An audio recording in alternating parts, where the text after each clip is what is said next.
Well, hello everybody and welcome to the weirdly magical overview of 2020, which is quite the year.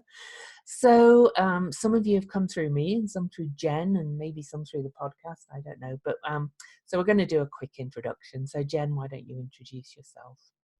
Hi everyone, I'm Jen Duchen, and I am an Akashic reader, healer, and guide, and I am also a numerologist and creator of the Illuminating Journey Cards.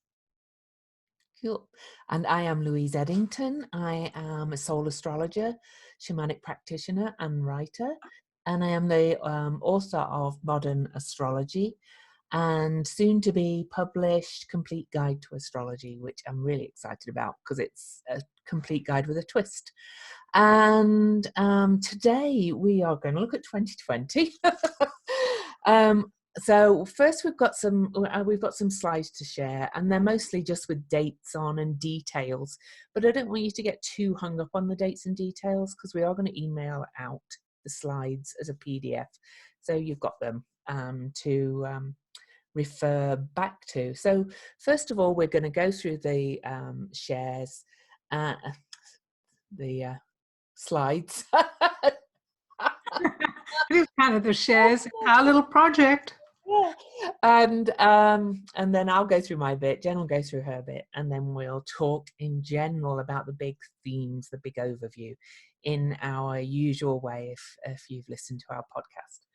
But we thought because this was covering more than just a month, we'll look at the slides. I am going to upload this to the podcast. So those listening on the podcast, if you email us at weirdlymagicalpodcast@gmail.com, I can send you the slides or the video recording. So, okay, so I'll get the slides up. And we present from beginning. I just want to interrupt for a second to say that if you have any questions, just write them down. Just remembering that all of the stuff we're saying is going to be recorded, so you can always pick up stuff there if you don't get notes of everything. Exactly. Yeah, and save your questions to the end. And please keep your questions kind of general. We can't be looking at even individual charts, I'm afraid. We wouldn't have time to do that. We do have a couple that actually I got through email that I will read out, Jen, because my email was on the registration link. So I got those. First of all, I'm just going to quickly run through some of the big events of the astrology of 2020. So again, don't get too excited and try to write them all down, but just note some key things. January the 12th is the really big day that you'll hear most astrologers talking about, where we have this major lineup of planets at 22 degrees of Capricorn on January the 12th. Saturn conjunct Pluto exactly. Ceres also at 22. Sun at 22. Mercury will be at 23. And Jupiter not far behind. So that's the big date you'll hear everybody talking about. But it doesn't just end on that day. Shortly afterwards, we begin these squares to Eris in Aries with a Saturn square to Eris. So this was at 22 degrees. This is at 23. We'll see these degrees showing up over and over throughout the year. And I did want to emphasize that some of these conjunctions in Capricorn are really major because the Saturn Eris cycle is a 31-year cycle. The Pluto Eris cycle is a 359-year cycle. So you know, I'm not going to read through all of these. You'll get them in the email, but these are some of the bigger squares and things. Eris in Aries is going to be really activated this year by 3 exact squares to Pluto, and there's 2 in 2021. But Saturn, all the other planets will be squaring Eris as well. So we'll talk about that. Then there's a Jupiter conjunct Pluto aspect on April the 4th and June the 29th. That's a 12-year cycle. Then there's another lineup in Capricorn at 24 degrees, with Pallas Athena, Jupiter, Mars, and Pluto all conjunct at 24 degrees of Capricorn. And then at the end of the year, we've got the Jupiter-Saturn conjunction at 0 Aquarius. I've got quite a lot to say about that when we come to it. Other key dates, we've got the lunar nodes changing signs on May the 5th, and they will be moving into Gemini, North Node, and Sagittarius, South Node until January the 18th, 2022. So another big shift. Then we have the eclipses. They start off in Capricorn and Cancer, and then in the summer eclipses, they flip and they move into Gemini and Sagittarius because they follow the lunar nodes, the eclipses. So we probably won't focus too much on the eclipses themselves, except the total solar eclipse we might talk a little bit more about, which happens to be on my birthday, and I'm going to go to Chile to see it. Oh, which is exciting. And my slides are stuck. Oh, there we go. Other key dates are Saturn moves into Aquarius. Okay, so Saturn will move out of Capricorn, the sign he rules, and that's on March 21st, my wedding anniversary, and the spring equinox. But then Saturn retrogrades back into Capricorn for a while and finally moves back into Aquarius on December the 16th. Jupiter follows into Aquarius, and then on the winter solstice, we have Jupiter conjunct Saturn, which is called the Great Conjunction, and that's at 0 Aquarius. Now that's a 20-year cycle, but the last time it was in Aquarius was in the Middle Ages. So you can see we've got some huge cycles happening this year. Other things of note of the year are we do have a Venus and a Mars retrograde in addition to the usual Mercury retrogrades and the outer planet retrogrades. We don't have Venus and Mars retrogrades every year, so we've got those. So it's a huge year astrologically. One or two other mentions, okay. Just how rare is this major stellium in Capricorn that we've got? Well, these are the last time that we had Saturn, Pluto, and Jupiter all in Capricorn. The last time was December 1284, so back to the Middle Ages again, where we had the Pied Piper of Hamelin, the second Statute of Westminster, which reformed various laws. Wales came under English rule. There was a lot of changes in the Middle Ages. I've got more to say about that as we chat as well. And then before that was 1894 BCE, when all three of them were in Capricorn, which is quite amazing as well. And that was the year that the city of Babylon was established, and I've got a little bit more to say about that when we're chatting too. There's a lot to do with these stelliums in Capricorn, with new laws or new versions of law being established. So I expect that's going to happen for us. Key themes astrologically: transformation through chaos, collapse of institutions, new cycles beginning, stepping into the wave, and new laws or amendments to current laws. So we'll move on to the new numbers. Jen's overview. Very exciting and definitely very moving, physically as well as emotionally, socially, spiritually, and all of that. So yes, so same with Louise. I'm just going to go over this, and then we'll go deeper in when I do a little my share, and then we'll just chat. So key numerology for 2020. It's we say 2020 vision. So that's understanding that we have clearer vision when we're looking at it through that lens. This is a new decade. We're ending the teens. We're moving into the 20s. We're stepping into duality and community in a very different way, because 2 has a whole different energy than the 1 does. And 2 is about duality. It's about seeing the polar opposites, or the bipoles or bipolar. You know, it's not just that idea that people have bipolar, whatever, effects, but the bipoles that we're looking at and how we live our lives. Mm. So 2020, we add all the numbers together to get the universal number. And so we're looking at 3 individual numbers. 20, the calendar year number is 20. And we have a repetitive number as well, which is a big deal. And I'll talk more about the 20, but it is this is the number of the awakening. So we're moving out of this idea of being under some kind of duress where we're being controlled by others and choosing to be in charge of ourselves. And that will make us better citizens of the world. Like, we can work better together when we know who we are, when we're fighting about what's mine or what belongs to me and who am I and how do I become that thing that others want me to be. That's when we have the issues with the duality. We're out of balance. Universal year number is a 4, and of course we get that because when we add 2 plus 0 plus 2 plus 0, we have 4.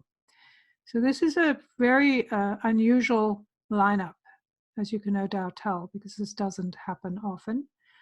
And then we reduce the root number of the 20, because we reduce all numbers to root numbers, so we get both essences when we're looking at universal numbers, and that's the 2. 2 and 4 are both the manifesting numbers, so it's about making things real on Earth.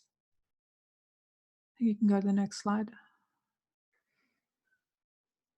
All right, so I'll talk a little bit more about the numbers when I'm talking, to give you more idea of what that means. So the 3 key letters and words for 2020. So we're looking at the divine and earthly planes right now, because we're looking at a bipolar world.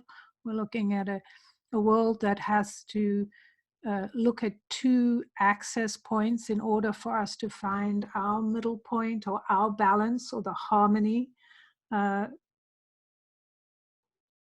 So we're looking at 3 letters. The letter for the number 2 is a B. And I've given you 2 words here to think about: balance and belief. The way we change our balance is through our belief system. So if things are happening that are unbelievable or we can't accept it, then we need to decide which one we want to choose. It's about choosing where we want to be. Do we want to shift our belief, or do we want to shift our balance? The D letter, or the 4th letter, according to the Pythagorean system, is a D.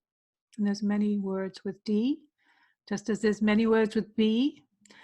And that's devotion. The words I've given you, devotion and duality. So these are also about this idea of repeating that duality, the sense of when we're creating things or we're attending to details, that we must approach this with devotion and understand that there's duality. So again, we want to be mindful of duality and understand how we use the resources that are available to us, the energy and our knowledge that there's duality. How do we use it? Do we kind of fight to make sure we're at one polar end, or do we want to release the polarization and move more to the center place?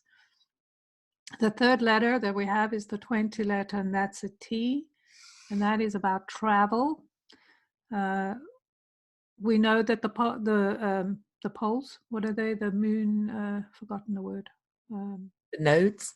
The nodes, that's right. I was going to say the poles, but they are poles, right? So the nodes are moving into Sagittarius and Gemini. So you can see how these things are kind of linking that type of thing. Travel doesn't have to be physical travel, although it might. But we definitely need to travel away from old ideas. We need to travel into new learning, new understanding, new ideas, and transcend this old idea of who we are, whether it's on the physical plane, on the mental plane, the spiritual plane, the social plane, on all the different planes. Because how do we create this balanced belief, devotion, duality that travel and transcendence, and each one fits into the other. And I've given you like a little way to break through, which is called TAP. And this has to do with the ancient beliefs of what these numbers mean. So truth, awareness, and peace. So you can move them around, but it's easy to say TAP. When you want to change, when you're trying to move into a different balance, then you want to know what is your truth, or what is the universal truth, not what somebody's opinion is, which is different. The awareness of that, what do I believe, as opposed to what's group think, and how do I create peace, which is about connecting to what is true for you and being in balance. Cool. And then I believe there's one more slide.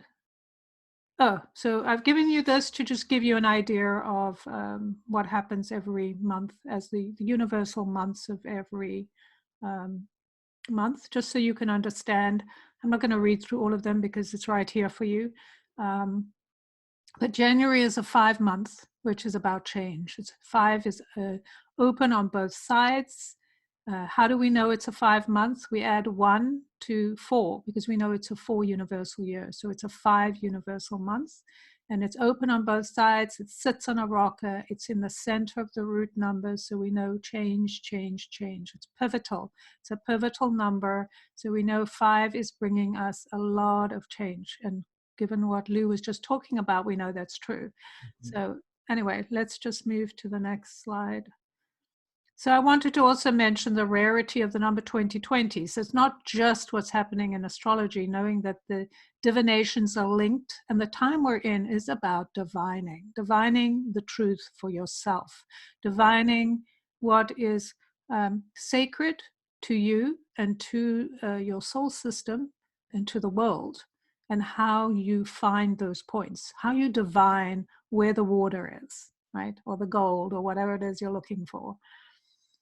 So the next time we have a 1 in the first 3 digits of a calendar year is in the year 2100.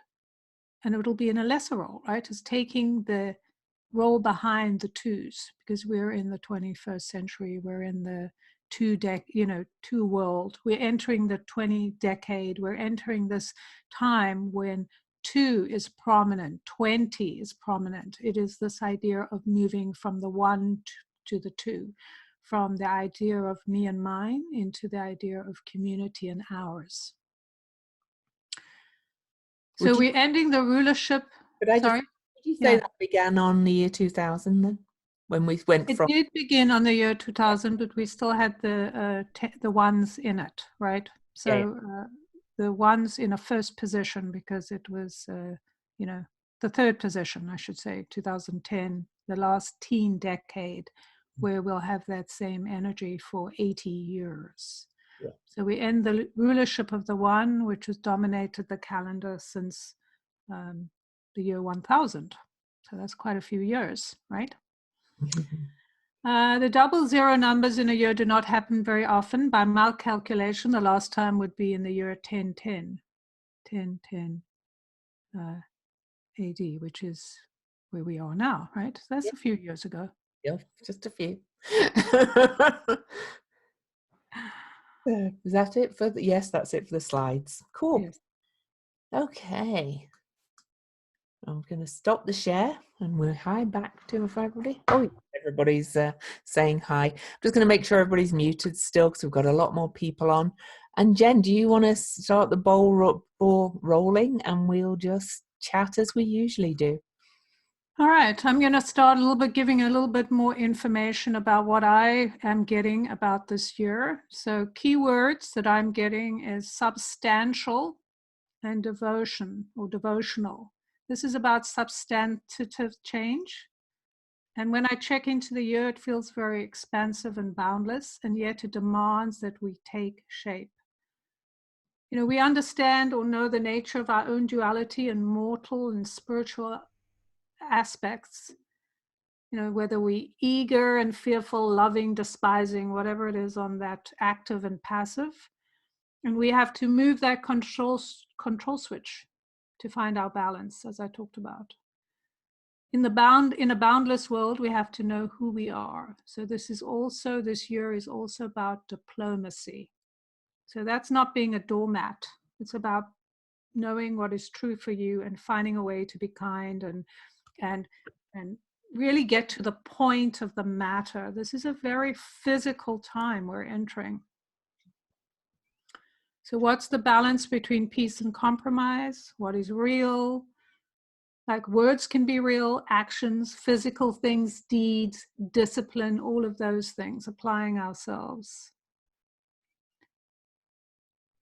So it's about doing things intuitively and physically. The two is also about spirituality and our connection to our intuition. Mm. It's also about attending to details, as is for our, whatever resources we have, our bodies, the soul juice, water, fire, grains of sand. This is like the pea in the mattress, the thing that's going to make us move into something new. Mm-hmm. And this awakening, which is brought about by the 20 number, the double 20, we're rising up, falling out of sleep into awareness, thinking about music as divine water. We're waking up. We have to bring in our dedication and drive and discipline, deciding what we're committing to, what's of value to us, what is of integrity to us. This is about formation, new systems, tangible physical changes, building bricks. So honesty. How do we get our point across and be who we are without getting involved in all that emotional stuff that drains us? Mm. Sound, we're building a new world. We've got to decide, we've got to do it, we've got to check in with our intuition. We've got to build a new reality based on sound principles of universal energy and earthly matter. With the 20, we know that there's dissolution of the old. So in a boundless world, the boundaries don't exist. So we have to create new ones, or we're going to go back to the old ones. Cool. So to do that effectively, we must know ourselves, trust our intuition, pay attention to the details.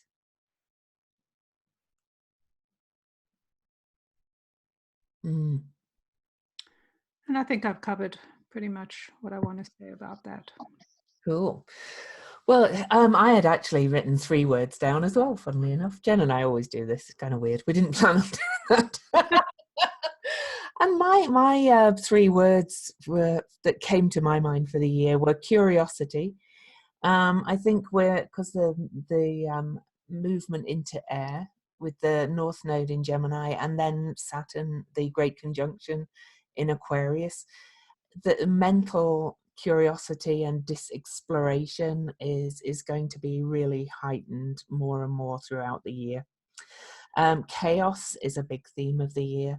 I know a lot of people are probably going to go, oh, but good can come out of chaos. Things need shaking up. This is a year where we're really going to be shaking the table in many ways.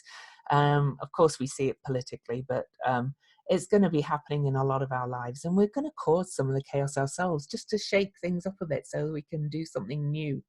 And Eris is very much about chaos. So I'll talk more about her as we look at some of the transits throughout the year. Building, and Jen mentioned that, because Capricorn is the builder for a start, and we have so much energy in Capricorn. We can't write till the end of the year. It's the dominant theme. But with all the things that are happening in Capricorn and all the new cycles happening, and the fact that they're really major cycles happening in Capricorn, we're really kind of building from the ground up and building. Somebody's making some noise somewhere. Sorry. Let me check. Okay, and I don't know who it is. It's fine. Oh, I see it. I think Dina got in. Okay, but she's muted now. I've got it, I think. And And I did write an article about reclaiming the fishtail in Capricorn. And I think that's a lot of what these new cycles are bringing us in Capricorn this year. Um, and the squares to Eris afterwards as well.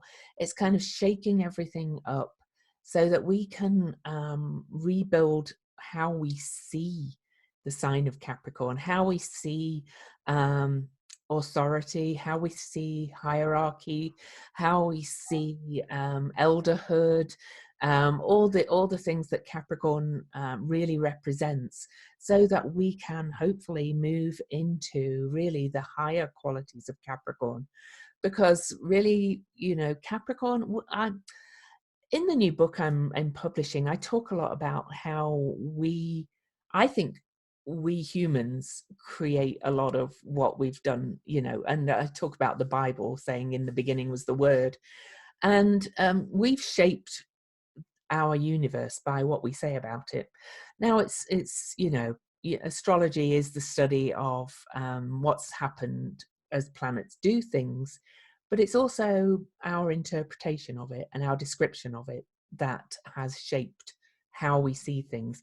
And despite Capricorn being a feminine sign, or a yin sign, or a night energy sign, as it's an earth sign, it's been described by the patriarchy as all things cold, hard, bones. It's everything feels very not soft. And I think all these new cycles in Capricorn are softening Capricorn. Well, I've heard a lot of talk of the Council of Grandmothers, and they've come more back into our awareness, the Council of Grandmothers, in recent years. It's that kind of energy. It's nothing to do with men and women. It is just bringing in that more diffuse, softer night energy of an earth sign, and kind of replacing the language that we use around it, I think, is going to make a big difference. One thing that comes to my mind is Saturn's always seen as the Grim Reaper. I think, why not call him the Death Doula, or her the Death Doula, because death is part of life. The Cancer Capricorn is birth and death, the polarity axis. So that's what I see a lot of these new cycles doing, a lot of softening. And again, it's nothing to do with actual gender. It's to do with just how we feel inside and how we allow ourselves to be in the world. So would you agree? Absolutely. I think that's a huge part of this whole thing. When I tapped into the energy of the 2020, I got this vast body of water. And it feels like exactly what you're talking about, this idea that in the vast body of water, we have everything. Everything exists. The things we like, the things we don't like, the things we've named and haven't named. And so in water, it dissolves everything. And we have the opportunity to rename things, reclassify things, change our minds about how we're operating, thinking, building. It's been a very kind of narrow field we've built to. Just think about the end of a cycle like this huge ending that's, as we see just by the date, that it's a very rare thing. Whenever you reach the pinnacle of something, that's when everything, for a while, has been less than ideal. So we can see I think for a lot of us, it's about emotion. Our emotions are what keep us stuck, because we have beliefs about how people have treated us. We're telling ourselves it means a certain thing, and that we have no option but to behave in the way we've behaved. And with all of this, we have to remember, it's not just the big structures that are dissolving. It's actually our individual structures. We have room now to go, yesterday I behaved like this, or I believed that, or I thought I had no power. And today I'm like, I'm not going to take that presumption about myself to be true. I'm not going to agree that I need to suffer, and that because I'm a woman, I have a lesser role. I'm not saying that it all changes overnight, but this is how we make change, is by innovation, because this is what this is about. When we have the numerology and the astrology that's telling us we're entering a time of innovation. But the reason we're having innovation is because all the old structures are falling away. And it gives us this opportunity to go, oh, this is what I want to be true, right? And I find it quite funny that, as the old structures fall away, I think of California for a start, with me talking about embracing the energy of night. The fact that they're having these extended power cuts, it's quite likely that we're going to have to go back to a period where we get used to the dark more, get used to feeling our way literally around, and what's reflected out there in the world is reflected within us too. It's and our culture has literally tried to omit anything that's night, if you think about it, really. Right.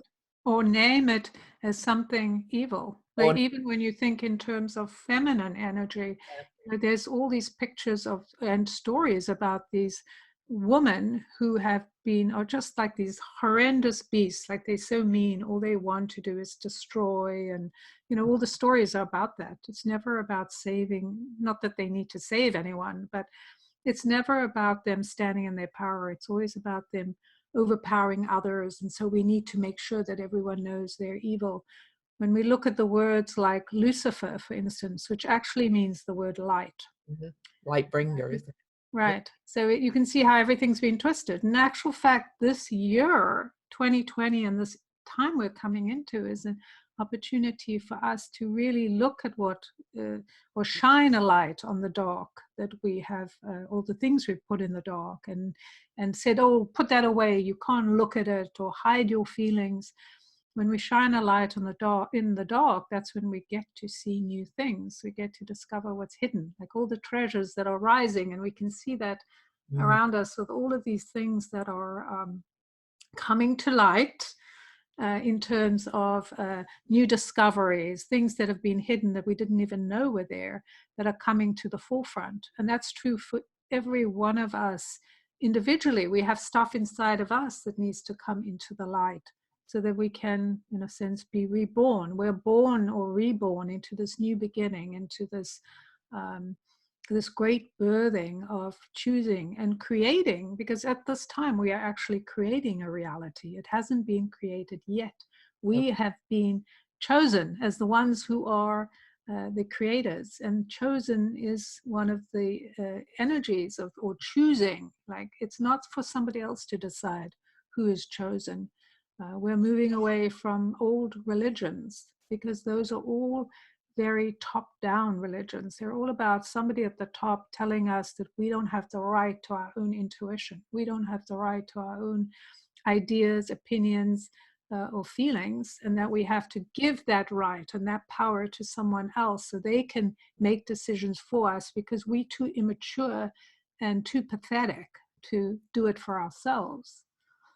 I do want to say as well, I talk about the energy of the night coming back in. This benefits the energy of the day just as much. And if you think about the planets, even just from those terms, yeah, you can see how it's been shifting. We thought Mars was all day, all this, and we've discovered Mars has water on it. Um, the planet Venus itself. Venus, has been presented as all soft and sweet and mild, and that. And Venus, the planet itself, is a ball of fire. And so I think the softening works both ways. We're softening the harshness of the day, and then bringing the night back in a little bit. Jason Holly, astrologer, one of my favorites, he talks about the twilight a lot, and we're entering this twilight or even fall. I thought that was another good word I saw about this, where everything's a little bit more, nothing's all one or the other, and even to the point of there's the table of polarities. I don't know if anybody's heard of those, where it was I think it was I can't remember. A few of them did it. Pythagoras, all those older people, older philosophers. Everything was opposites. Table of opposites. Okay, there was black and white. well, black and white aren't really colors, actually. They have so much more in them. And even in astrology, we've talked about opposites. Well, nothing's separate. And I want to talk more about the wave when we get looking to the end of the year, when we look at this great conjunction, because I think that's worth a bit of a separate look on itself, because that's a pretty major thing to happen as well, especially in Aquarius. But just to my mind, this whole year is about rediscovering, recreating, rebuilding. Gemini is about learning new ways of doing things. It's about listening to the other as well, the Gemini North Node.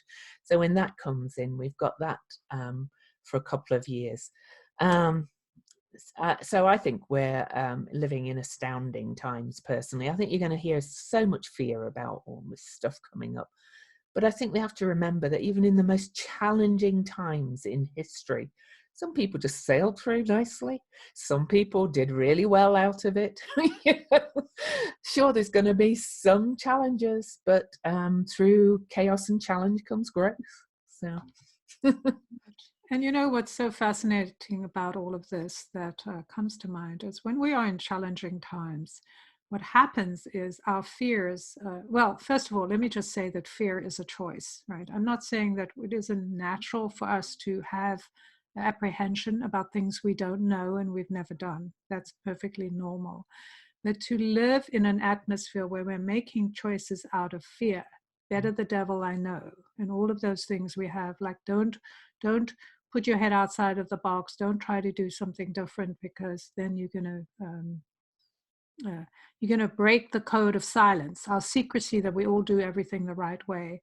And we just need to look at governments and all these things that are happening, all these leaders that are doing things that they're not supposed to, and nothing's happening to them, except for now, right?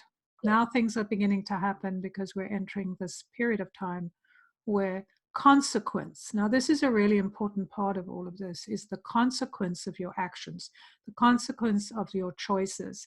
And this is a universal action that happens when we make choices, which is what we have, free will. We have free will. Yeah. One of the things I was just thinking about in terms of when we think about the light or black and white, they may not be colors, but the one is absence of color and the other is complete, or all colors, right? All colors are contained actually in both in a different way. Exactly. So it contains everything.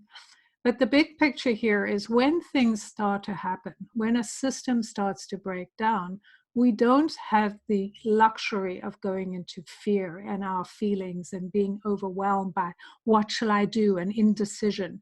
We have to make choices, and there is something, and we have to take action. And so we have to check in. We've got a very short amount of time to trust our intuition to make choices. Do I go this way or do I go that? Somebody's chasing me, you know, like we can just look at what's happening in Hong Kong. These people are making a choice where they're showing up every weekend to knowing that their lives are on the line, regardless. So that's the same for all of us when we're in really tough times, that we have to make choices. And there's something very, what's the word? It like brings you to life when you're in that place, when you really are faced with making decisions instantly and living. It kind of brings you into your full embodiment. I'm like, I'm here, I'm in this moment. And that's very much an energy of the times of chaos, is we find the center of the storm, and that center is within us, right? And then we choose which way we're going. And I will say Eris is going to bring a lot of this chaos. The goddess of discord, okay, in Aries. She's been in Aries since 1927. She wasn't discovered till 2005. So these aspects that we're going to experience are the first major aspects that have ever happened since we've known of Eris, basically. She was actually close to conjunct with Uranus in Aries on the last election in the USA, and we've seen what happened there. That Uranus and Eris definitely shook things up and brought some chaos.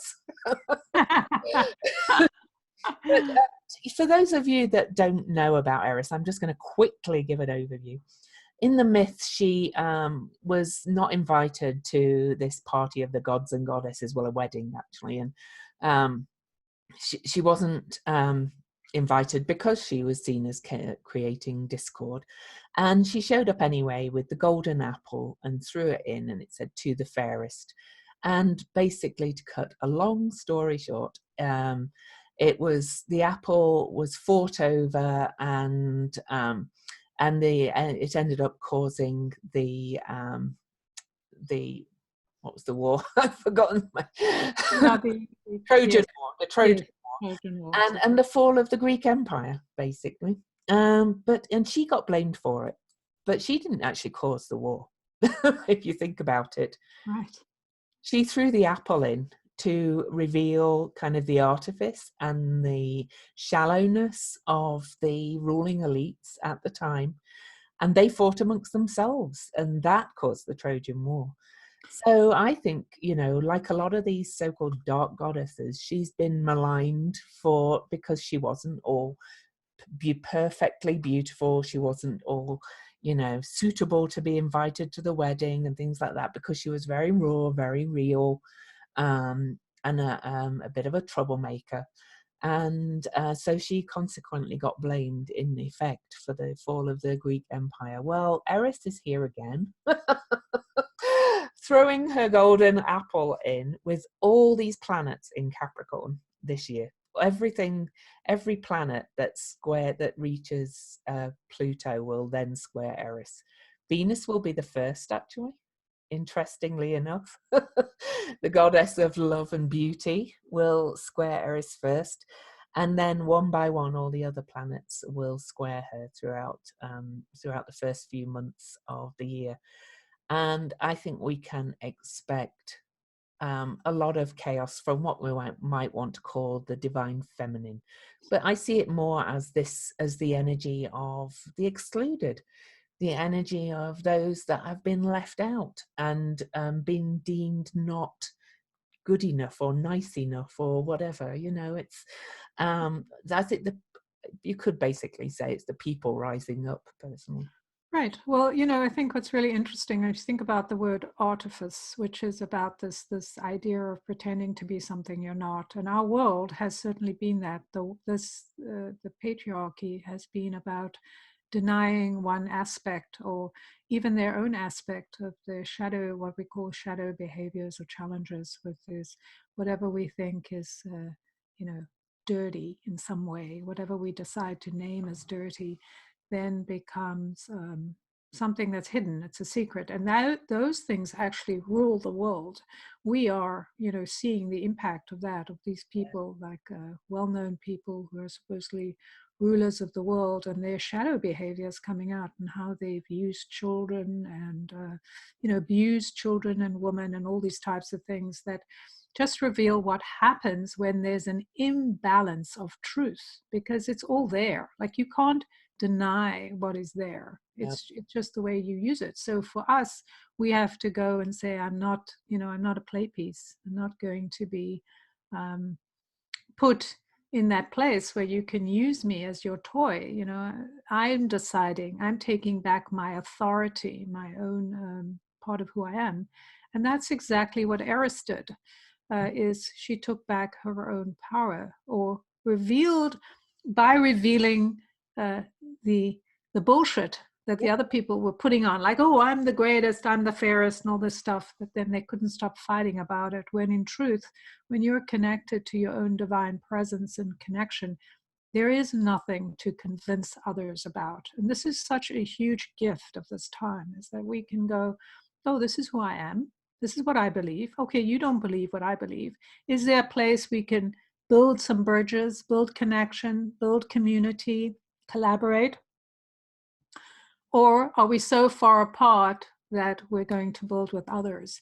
And so recognizing this is not for me, or saying no, remembering the idea of diplomacy is not getting people to do what they don't want to do. It's getting the truth, right? Right. It's like being real. And that's the beauty of what happens, is when we allow those that are maybe who we consider don't belong to the masses or doesn't belong in the crowd because they don't look good enough, they don't look the part. Getting past all of that by saying, I don't care whether you invite me or not, I'm here and I'm going to do the things I'm going to do.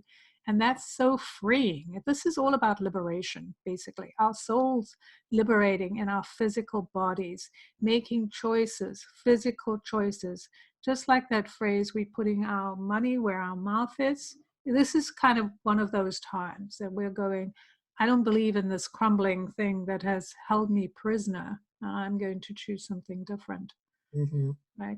Yeah. And just think about how clever Eris is, right? And how we need to be clever too, in the sense of how we deal with the people who want to kind of label us in a certain way and push us into one corner and say, oh, you're this, therefore your opinion doesn't count. And we're going, I don't care what you say. I'm taking back my own narrative and I'm going to say what it is. She just stood back after she'd thrown the apple, and it was like, oh, chaos. And I do think that the same is going to happen here, that empires are going to collapse, so to speak. Definitely, definitely. And we're going to see a lot of things that might shock us. You know, you have to remember when an empire, or whatever you want to call this, that we've been in, changes hands, when the people are taking back. So it is a revolution, right? But it's a silent revolution. We may not all be at war physically, because traditional war is kind of outdated now, but there are other ways to try to subjugate people. Is that we get to decide how we come to the table. What kind of warriors are we? Are we the warriors that are worried about what our enemy thinks of us? Yeah. Or are we the ones who go, we know who we are, and we know what we're doing, so kind of move out of our way, right?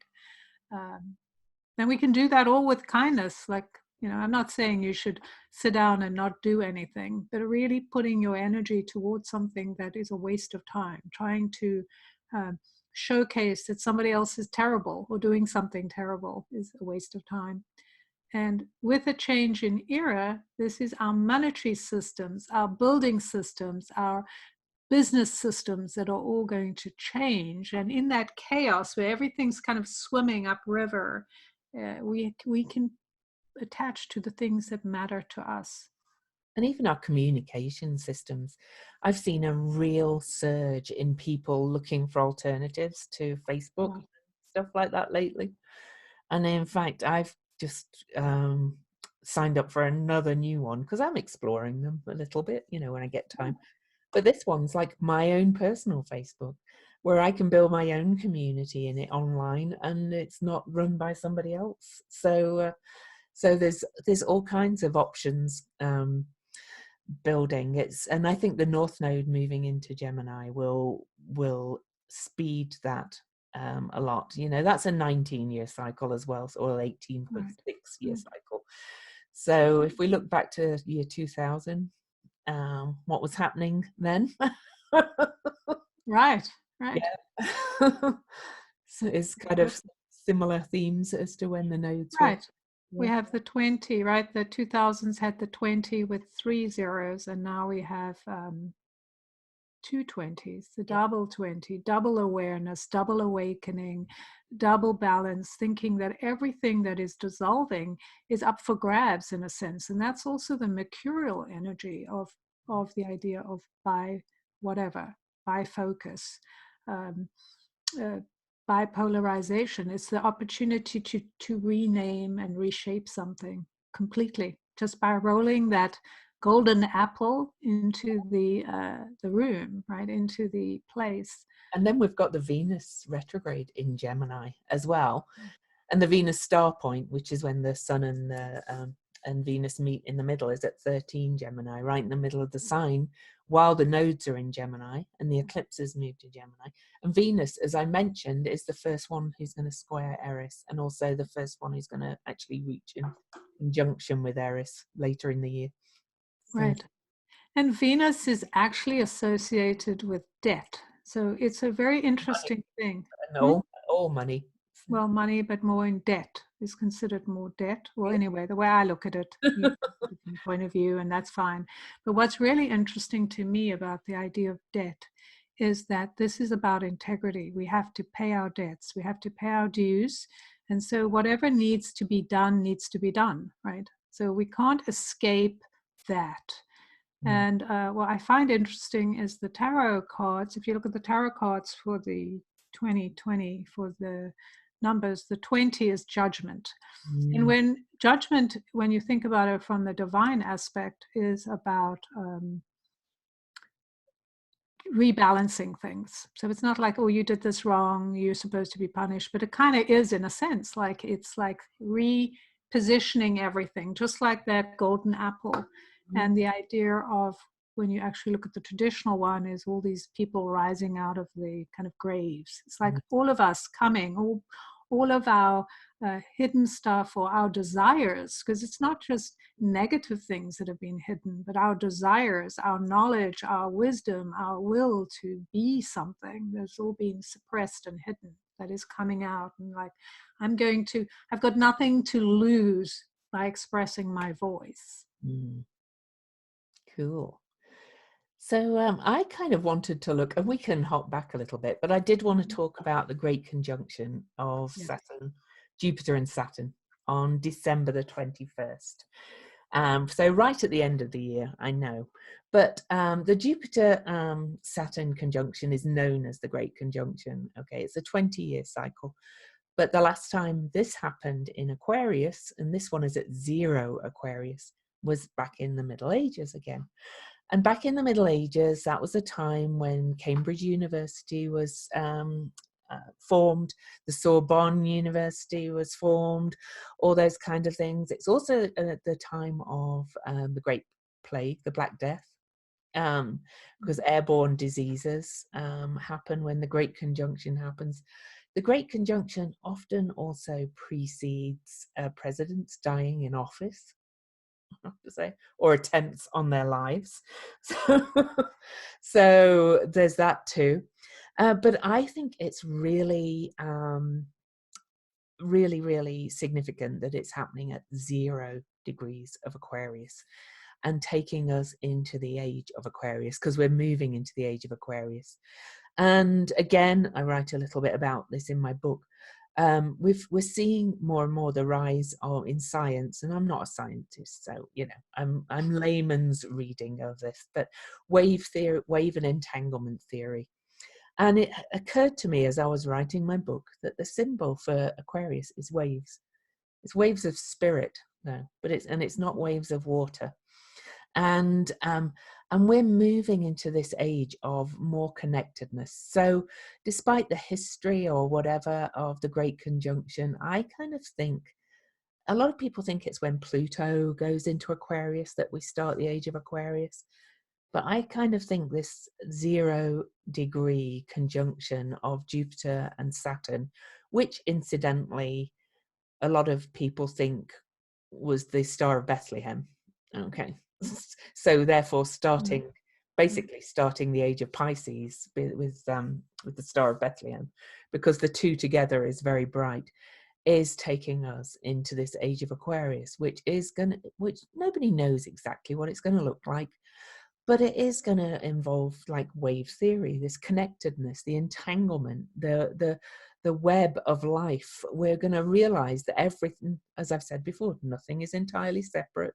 Everything's connected in some way. And what we do, my dog sneezes, which she does a lot. I give her antihistamine to stop her sneezing on this. If she sneezes, it affects something else, because it all ripples out. So I just think, and the fact it's also on the winter solstice, and the square before is on an equinox, I kind of think this is kind of really almost a bit freaky here. Yeah, it is. Right.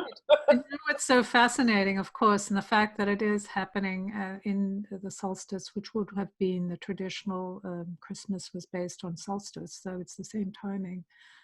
What's really fascinating, of course, is that the old ruler of Aquarius is Saturn, right?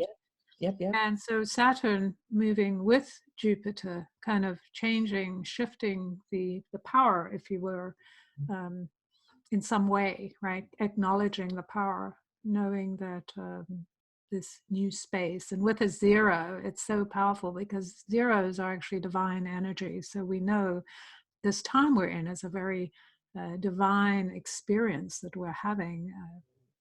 It really is about the devotion to the principle of what we believe in as souls, and as souls in bodies, embodying a different energy with resources we have. But yes, that definitely sounds like something very real, like in a sense, the opening with Jupiter expanding that energy. Um, and the zero being this holy breath, this idea of this, it's pre-beginning, right? It's not even beginning, it's everything. It's having everything, being in this pool, and looking at that stuff, the leadership, because of course Jupiter is this benevolence of leadership, But and Saturn it was is use, Yeah. right. And Saturn has that similar in some ways of the law. Like, That when you start a new thing, you have to have, and with Jupiter laws and all of that kind of the systems building blocks, which is what this year is all about, right? The building blocks, because we're in such baby times of change. So, and Saturn is really man-made law, and Jupiter is right. natural laws, really. And Saturn was Jupiter's father, right? And I think so. I'm not so, quite sure all that and then mythology. Yeah. and then Eris was born from Jupiter's head. So Mm. and so it's kind of all like the gods are coming together. Right, right. And if you remember, we talked a little bit about it in terms of this, I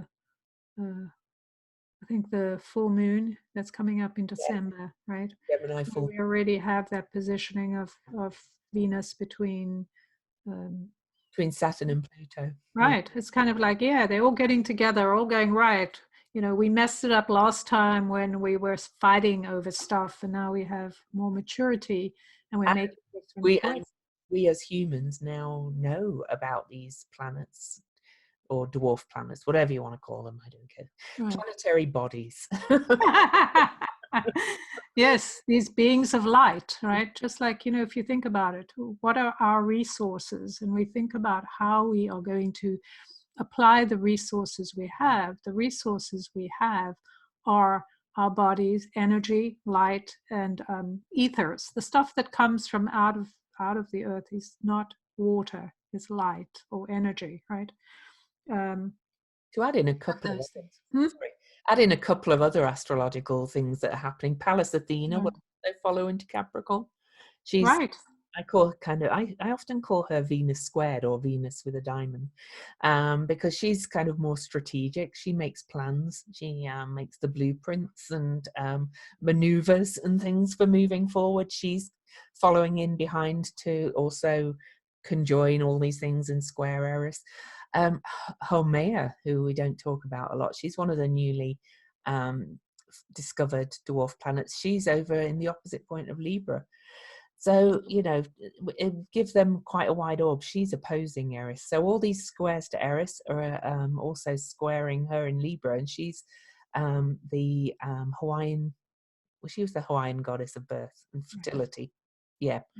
So she's active too. So all these new planetary bodies are really kind of coming in and being activated by all these energies. So whilst there is such a big focus on January the 12th next year, I kind of think that's only the start of it.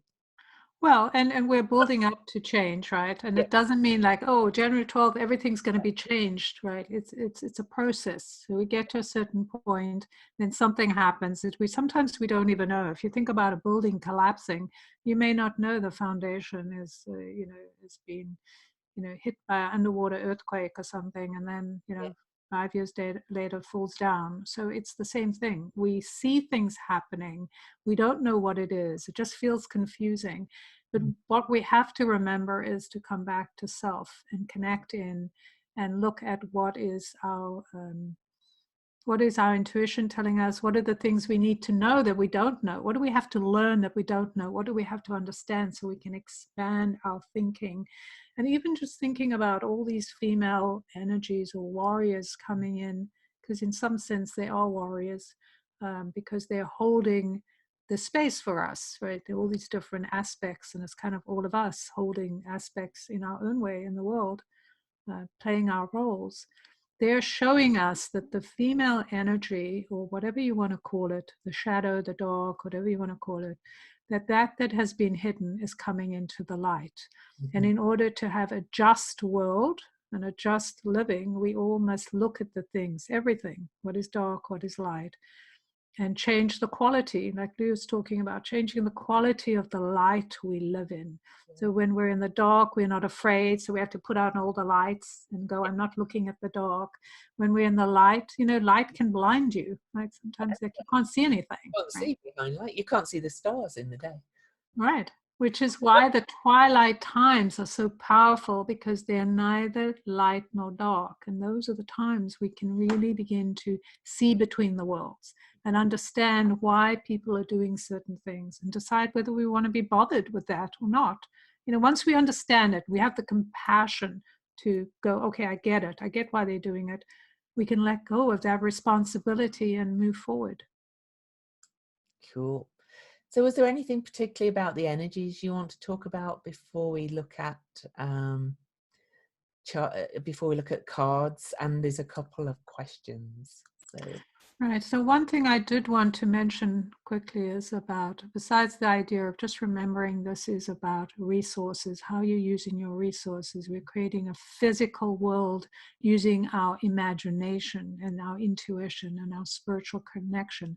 So when we connect to those beliefs and we devote it to that, the action we need to take, that's when everything shifts. So thinking about the bigger picture and not being in fear about the smaller details. What does this mean for me? Is it something I need to worry about? And instead thinking, how can I change the things that haven't worked for me, because everything's in disarray. And I do want to also mention the tarot cards, the other two tarot cards. I mentioned the Judgment, which is kind of an ether card, base card, and the others are the Priestess, which is the 2. And that's the female, and she has the 2 pillars behind. The third card. I'll show that in a minute. Right, the B and J. The 2 pillars. So the one pillar, which was for strength or endurance, and the other was for sustainability or something like that, building something, like really creating something new. Temple of Solomon. And the Priestess is the first card in the sense, in the 2. She bringing in this highly spiritual sense of what needs to come in. We need the spiritual energy to actually divine and tune in to what is possible, moving with the music of life and creativity and connection. And the third card, which is fascinating, is the Emperor, right? That's card 4.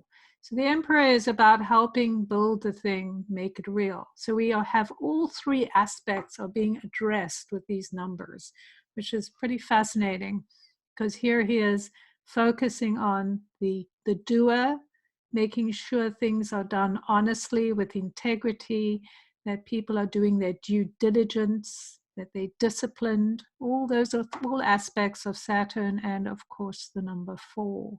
We want to build things to last. Therefore, we must pay attention to what we're building. What are we committing to? What are we agreeing to?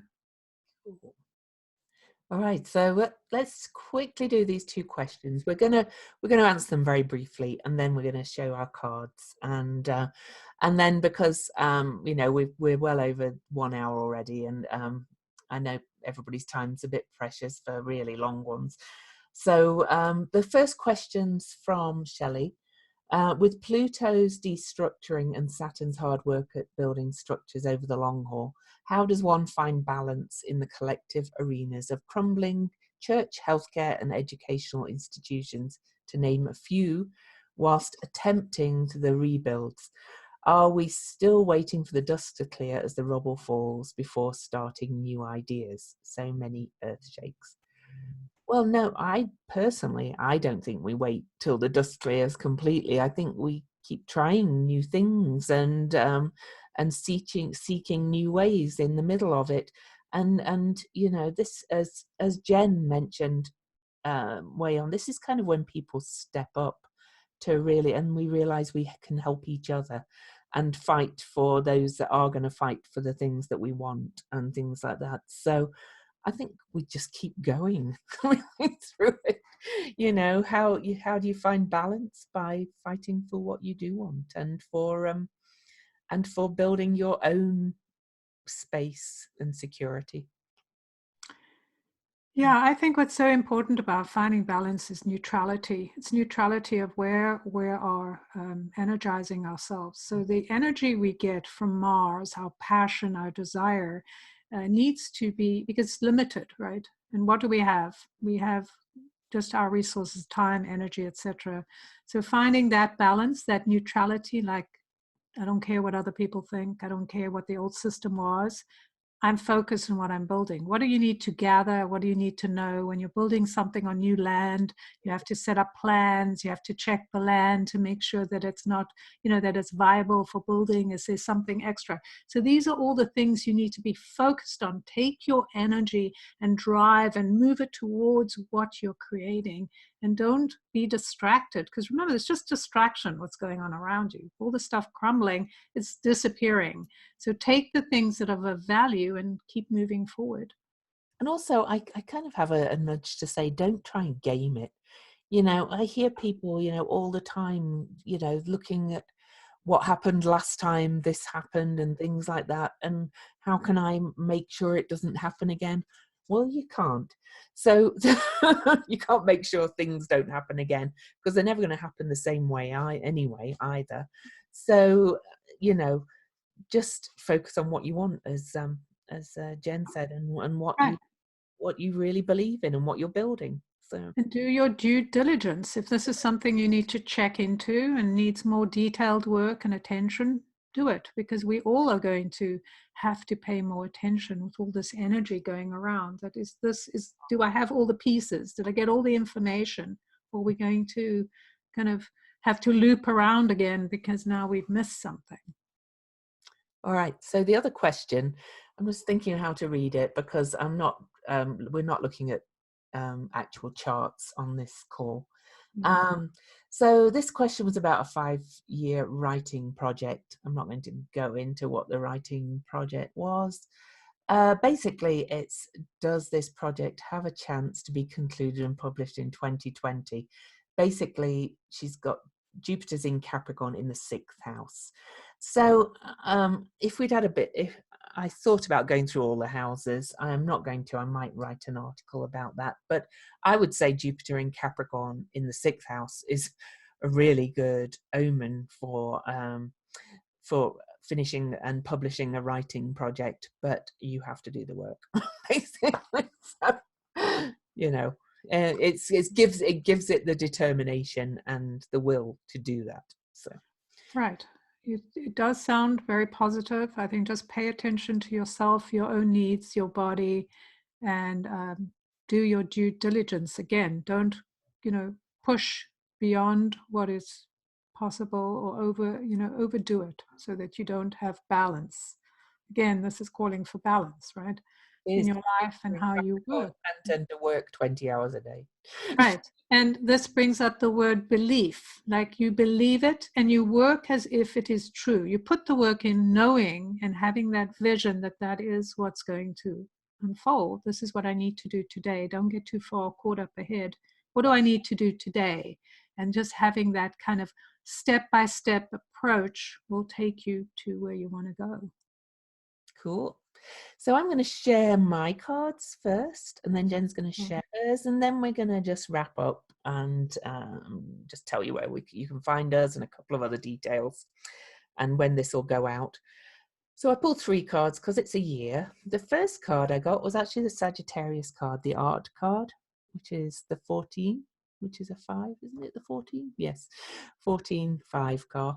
And it's Sagittarius, the art card. And I find that kind of funny because we've got the South Node going into Sagittarius, and this really, in a 3-card spread, this is where we're coming from, or the past really. So we're coming from trying to mix all our ideas together in this time of change, and take all our resources and create alchemy out of it and lead out of gold. So that's where we're coming from. The kind of where we're at now card, if you like, is the Ace of Cups. Now look, what more do I need to say about that one? Look at it. It's new beginnings. We are having new beginnings in the new cycles, no matter, but it does mean abundance is really possible, I think, through this period. I'm not just going to say it's just going to come flowing for everybody, but there is a huge, and what does abundance mean for you? There's that question too. But there's the potential for all our cups to be overflowing. So, yeah. And where we're heading was what Jen was already talking about, the Priestess. So, and to me, this is the card that just comes to my mind with when we talk about the higher incarnation of Capricorn. I know it's the Moon card, but I just think of her when I look at all this energy in Capricorn and how we're changing it and softening it. It's becoming this kind of wise elder, this real kind of priestess figure. Yeah. So, Right. yeah. Beautiful. So Yeah, very good elements in powerful. the cards too. Right. Well, it's interesting because the 2 and 4 are manifesting numbers. So it's all about making things real and making money, right? Abundance.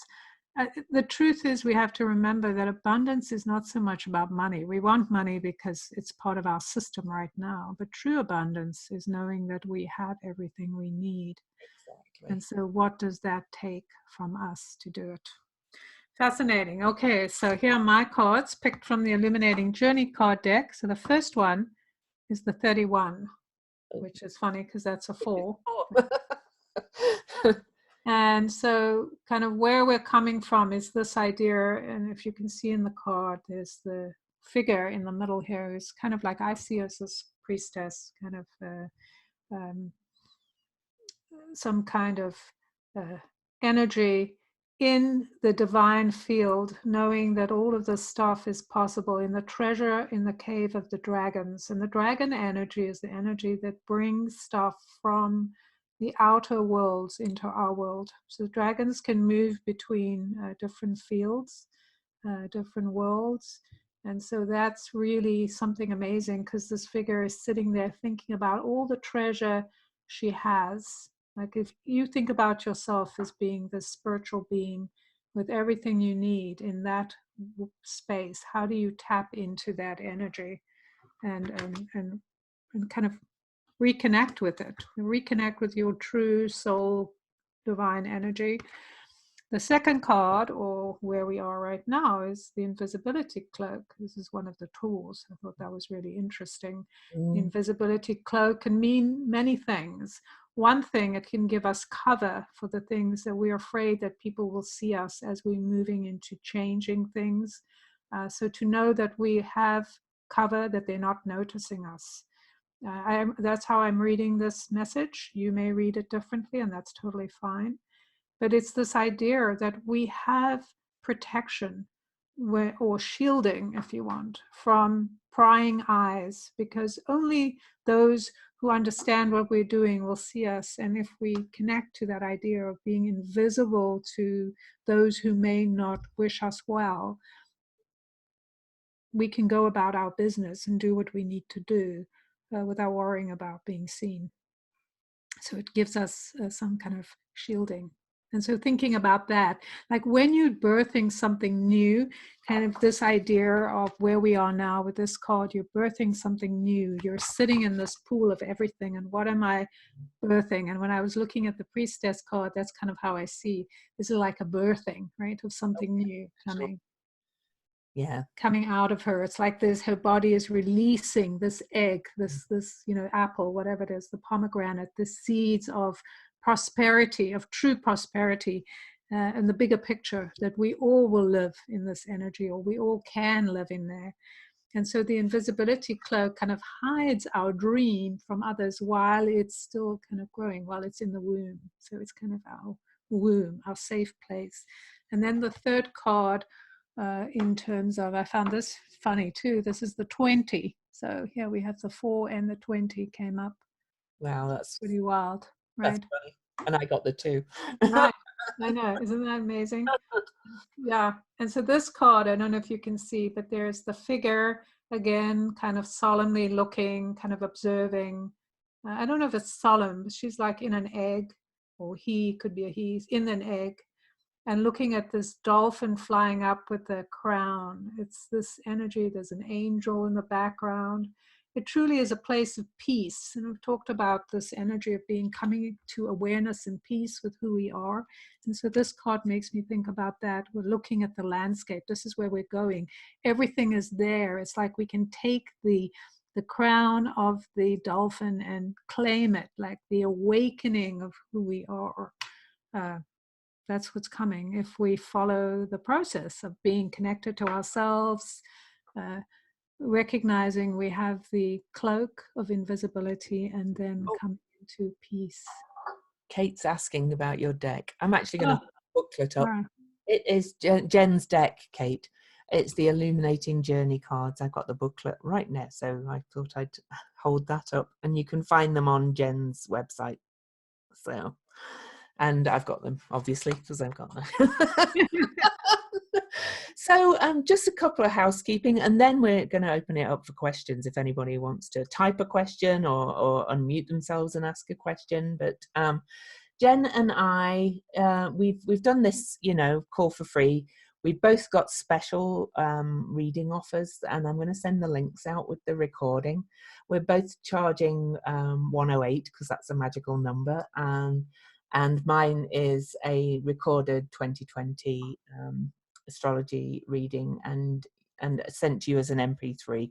We're not setting an appointment up because it's a busy time of year, and also you will get a card drawn for you on the reading too. Jen, what's yours? Mine is a live reading. It's a reading around the numbers and for your year, what's coming up, as well as an Akashic aspect, maybe a clearing around whatever it is you need to clear for the coming year. I think it's 55 minutes, and I also pull you a card on that, and it's also 108. So cool. And I'll send out the links, as I said, with the recording in an email to you all. We also have a Patreon now that is just $3 a month if you'd like to support the Weirdly Magical podcast. We do have patrons now, which is fantastic. And once we reach a certain level of patronage, we're going to do patron-only content from the two of us. And I think that's all the housekeeping, really, isn't it? Yeah. All this will go out. So does anybody have any questions? Type them in the box or unmute yourself. I'm going to keep an eye on the unmuting and speak or not. Every people are going because I think they don't have. right, and thank you for those who are thanking us. Thank you for coming and your lovely compliments. And if you want to write us a review on Kate said she sent me an email. Hang on a second. Where did you send it to, Kate? There, which email? Because here it is. She's emailed the question. Okay, hang on a second. Regarding the 12/21 Jupiter-Saturn conjunction, as this is a time when many of us are attending holiday gatherings, for this day, should we be engaged in a holiday party? I wouldn't worry about it for a party. No, it's kind of bigger than that. It's, I wouldn't really. Right. I actually think it's an opportunity for you to really get into the light, the energy of light and devotion. This is an opportunity to practice because there's two realities. It's the reality of what we think our family is and who they are, and all the people around us, and it's the reality of something different. Like, as an example, You mean a family party? Sorry, I was asking if you meant a family party or I always think of family. Sorry, yeah, you were right.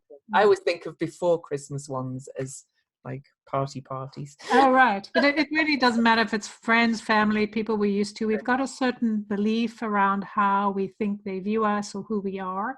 And so this is an opportunity to just think, all these people love me. Just imagine if you go into a space and think, isn't it amazing? All these people love me. And everything they say to you, just think, wow, they love me. They love me. They're saying this because they love me. Or however you want to look at it. Or I'm just going to have a great time. you can still tell people how you feel. Like, this is where we make the mistake. We think, oh, I can't tell somebody how I feel because it's going to hurt their feelings. Don't worry about hurting their feelings. Mm. Because the key here is to be kind, but you know, they're in charge of their own feelings. Treat them like adults, and you can say, that's not appropriate for you to talk to me like that, and let's change the subject, or whatever it is you want to say that moves you away from getting back to those old patterns. Mm. Just, I think this is such an amazing time to be touched by divine energy and to bring that through your body and your being into the world. I mean, that's what we're here to do, is bring the light into the world. And the only way we can do that is to live the light and believe in it. And I would That's a very Jupiterian thing, isn't it? say Aquarius is a very social Right. as well anyway, and it is about groups of and humanitarianism and tribes and coming together. So I really don't see it as you know, anything to be warned about, the holiday gathering. Well, and also we have to remember, we're going to have to look at the people in our world, and we're going to have to work with them to create this space for all of us. So how are we going to do it? We have to practice diplomacy, practice getting on with people, practice finding ways to kind of accept their weirdness and just go, okay. Okay. So I think we have somebody unmuted. Is that Can somebody? hi, is that Laurie? It's me. Yes, my name is Lori. I have a question. Okay, go ahead. I was born with Gemini in the North Node and Sagittarius in the South Node. Will I be affected perhaps more potently? Well, you will be experiencing what's called your nodal return. We have them every 19 years. They're always a pivotal time in our lives. So yeah, you will. Do you know what degree it is?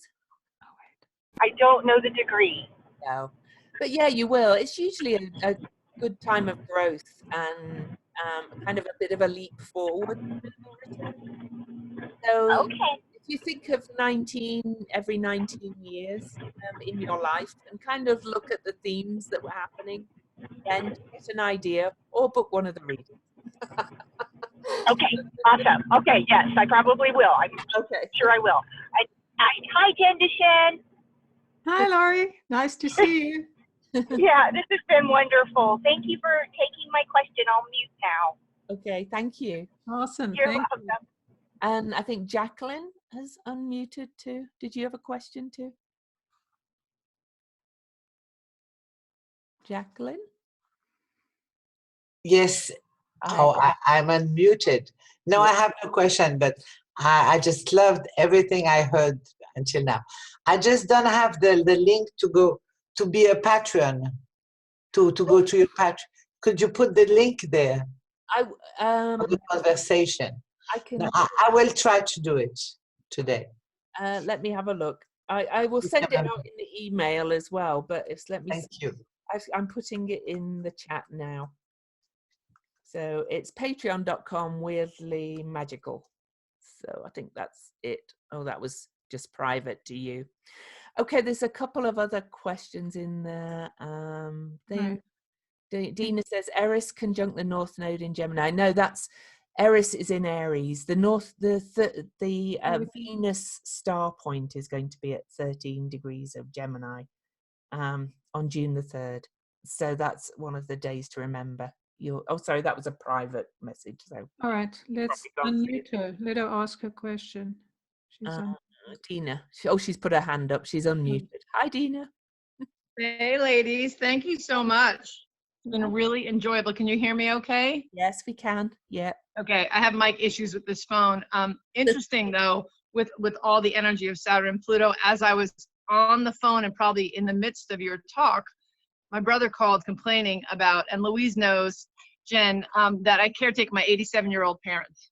Oh, my goodness. And so I missed a bit of it, and it's nothing that's going to change with my mother. But yeah, thanks, Louise, because I wasn't remembering what you said. Yeah, no, but that Venus is going to hit right on my North Node. My North Node's 13 Gemini. And my son is 12, so. Yeah, so I'm like, I've been in so much change for the past year. I know. I just say, Yes, and with the 13, you know it's going to be a lot of hectic change. Yeah. Oh, wow. I'm going to learn to do new creation. Tina can cope. Yeah. Yes, I have an Aries moon. I'm the warrior. I got this. But, you know, I look forward to it. Thank you so much. It's been fabulous. Thank you. Awesome. You're welcome. And Holly La Rochelle, she has her hand up as well. Let me unmute you. Hi, Holly. Hey, I really enjoyed this. I think I've written 5 pages of notes. I just wanted to ask a question about, with all the changes going on, you know, you're talking, Jen especially is talking about, you know, really birthing some new things into the world. And I'm wondering a little bit about talking so much about the divine feminine in terms of collectively as women, what the experience is going to be, because you know, having been under this patriarchal thumb for so long and seeing this rebirth of women collectively as women, you know, what do you think that's going to be like, or how can we be smart about supporting each other?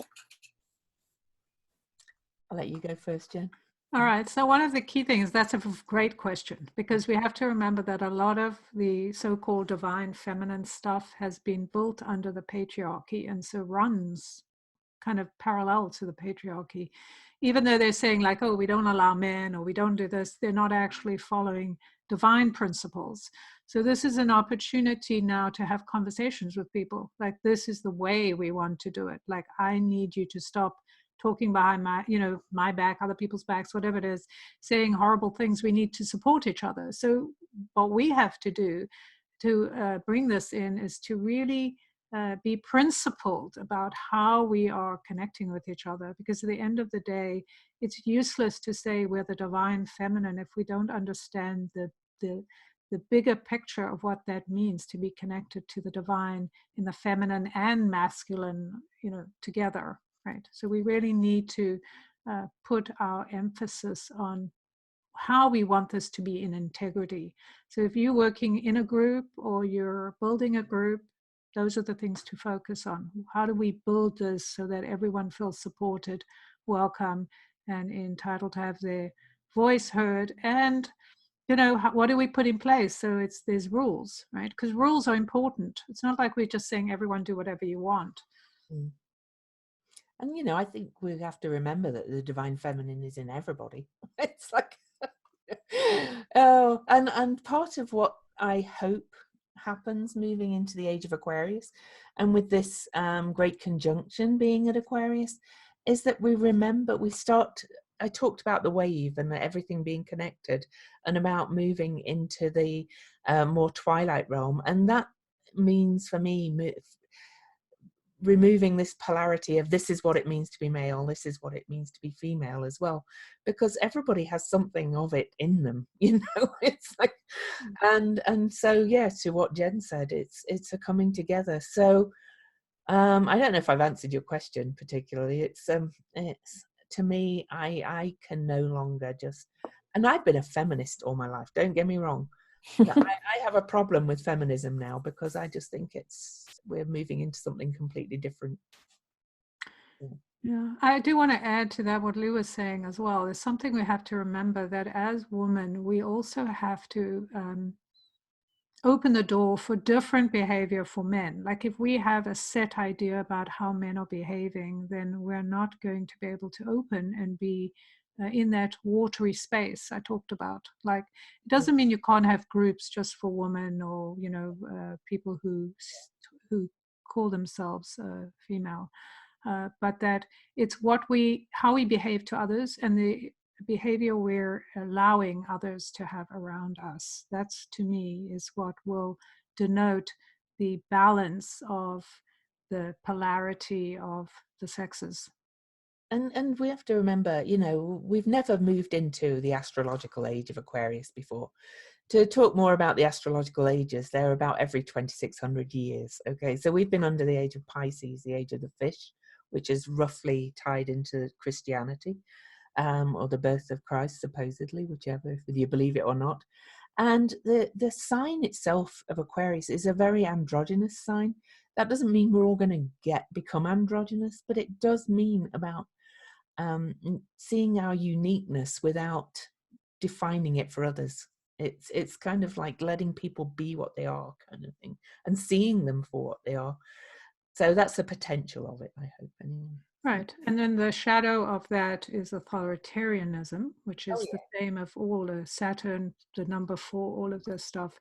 And that's why we need to speak up and allow people, or, you know, just not let those who are trying to control us be in charge of us. Oh, for sure. But I was only thinking in terms of the gender thing. So oh, right. But I totally, but I think it's the same thing. Like when we in our relationships with each other, this is all about relationships, the 20s, the 2s, how we relate to each other. It's regardless of whether it's your boss, your boyfriend, your child. We have to have certain rules about how we treat each other, and we have to be in integrity and open about it. So that's whether it's in divine feminine aspect or any other aspect. So did we answer your question?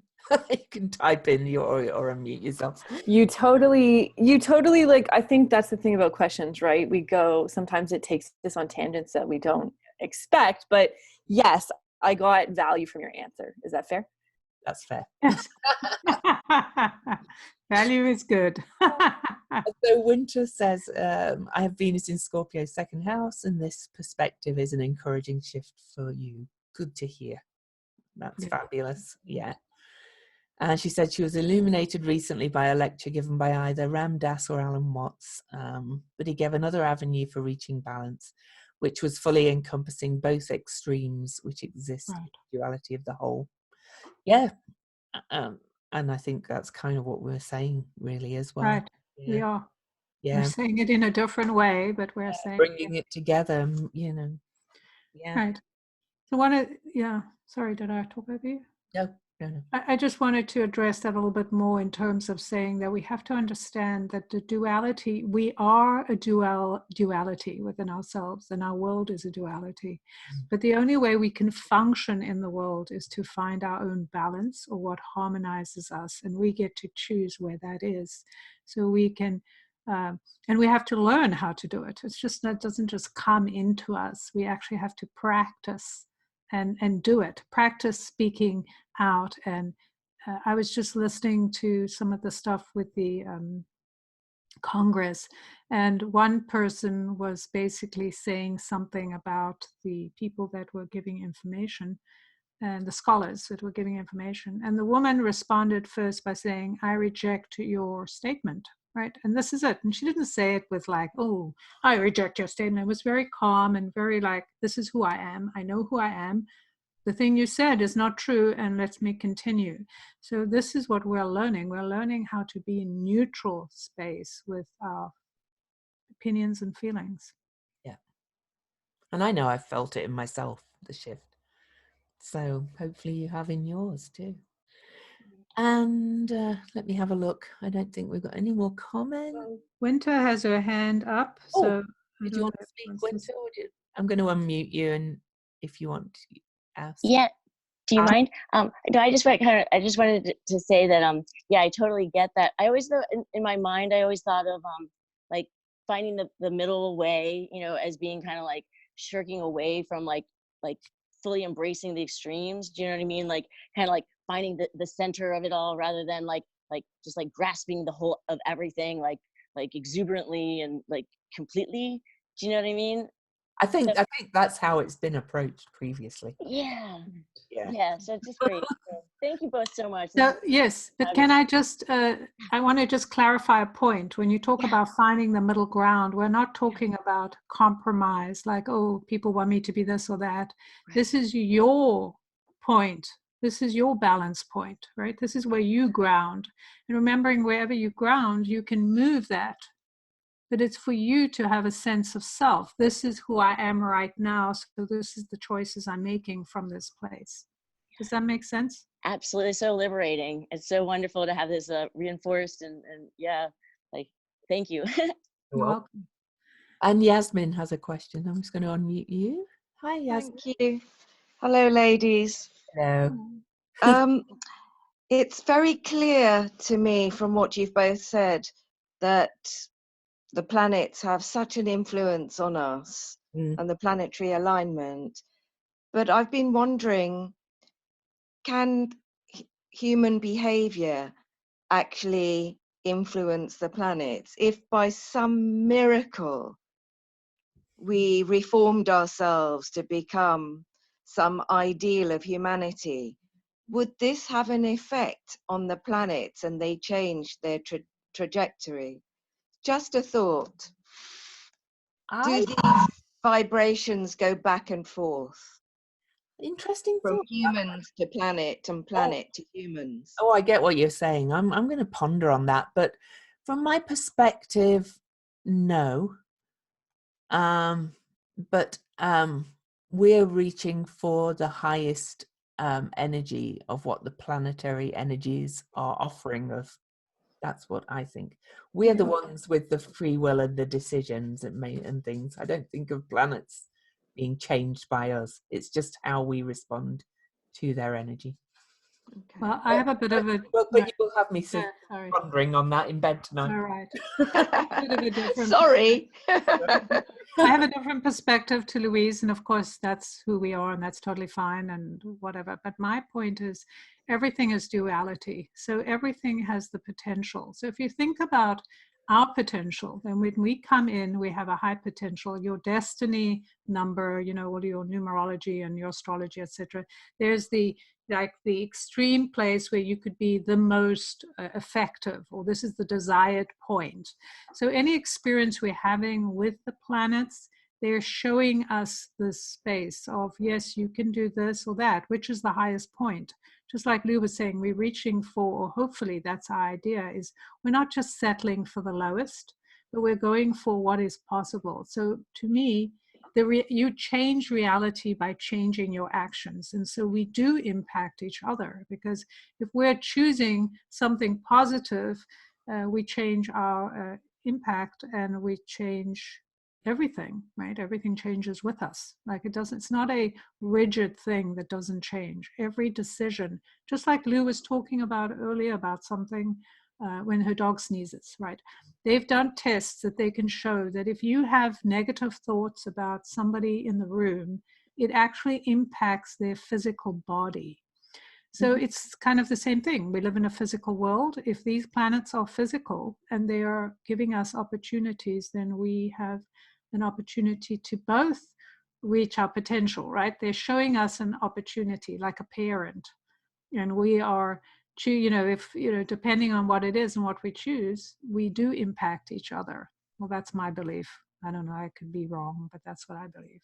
Yes, absolutely. And that's what makes it so exciting, because the time we're in right now, it has not been created. We are literally creating the time we're entering. And so I think we're saying the same thing. I just don't know if we change the energy of the planets. We're just seeing the better of it.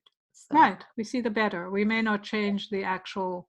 Yeah. But no, in a way, if you think about it, and if that's again me just thinking about this, but it's like when you treat people, I live with somebody who has brought in these wild cats. And just by her watching her, the way she treats these cats with so much love, they've actually changed their natures. It's pretty incredible to see that when you're showing something, and I'm not saying that's true of the planets, because I don't really know if that's what it is, but that's how it feels to me. Like they're going to show us that side of themselves that maybe is there and we've never seen because we're changing. Well, I think it was, yeah. Well, so we're saying the same thing, really. Right, just in a different way, as we usually do. It was always there. like I'm trying to rediscover or reimagine how we look at Saturn, because I think Saturn is not this cold, hard taskmaster all the time. I think it's got this softer side, and it always has had, but we haven't. Right. So if you're open to it and you respond to that, then you're going to see something different, right? Yeah. And she says, we are magicians, and I think that our power comes from how we choose to direct the energy that we process. Exactly. That's right. Exactly. Winter said that, yeah. Right, absolutely. It's funny. Jen and I do agree, really. It's kind of, we just come at it differently. That's why I love our podcast, though. Thank you. Welcome. Hopefully that answered your question.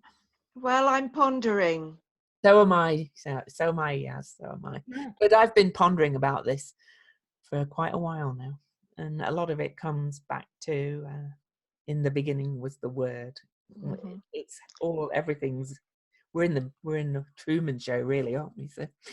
Remembering that words create spells, right? Yeah. So in a sense, when we look at words or we try to understand or we try to define things by words, we're actually taking the power away from it, right? That's why the silence is, and our communication and meditation is so powerful, because the things you can't say with words, you know. But humans, it's our nature to define, unfortunately. So Again, Thank we can you. also redefine. You're welcome. you're welcome. Yes. Oh, yeah. They can definitely be redefined and reimagined for sure. That's what I'm trying to do with And you are doing, not just trying. I think this is a key thing to remember. Every step we're making, each of us, towards this idea, just entertaining this world of divination and connecting and realizing the power of our beings, is that we are changing things. Yeah, Just by being curious. exactly. And remember, I said that's one of my words, curiosity. I know, you did say it. Uh, A good word. is. So I'm just looking if anybody else is unmuted. No, I don't think so. And we're nearly at 2 hours, so we'll probably wrap it up. So thank you all for coming. We really appreciate it. I think I was all giddy coming up to doing this today. I was like, oh, I'm really looking forward to this. So we couldn't do every podcast with a live audience because that would just be too much arranging, but we'll do one of these every year, I think.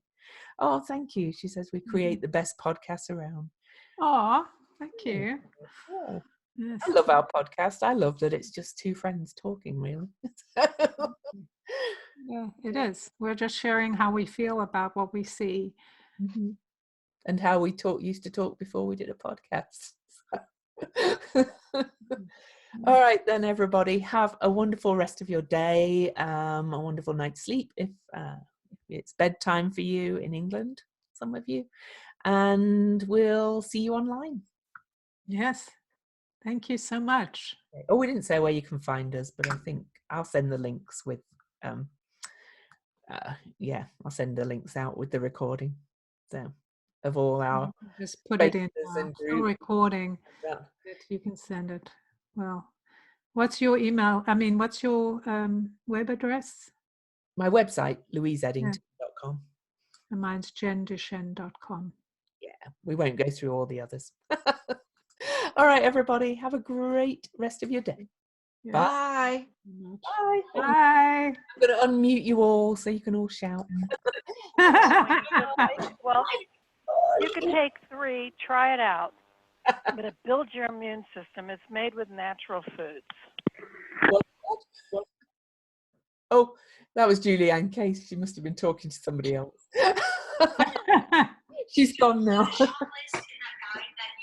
Merci. I feel like maybe we would have, but Denise, to let you know, there's a guide with that podcast episode you want to check out. I don't think Goodbye. Bye. I think Vous êtes magnifique. Thank Thank you. you. Bye. So we do I don't know what's going Oh, Julianne, it wasn't. I'm gonna chuck everybody out now. No, everybody's going. So I'm gonna remove you all, and Jen and I'll just stay and have a Are look. you still on the recording? You want to stop? Okay, yeah, let me do that. Okay. Bye-bye. Bye.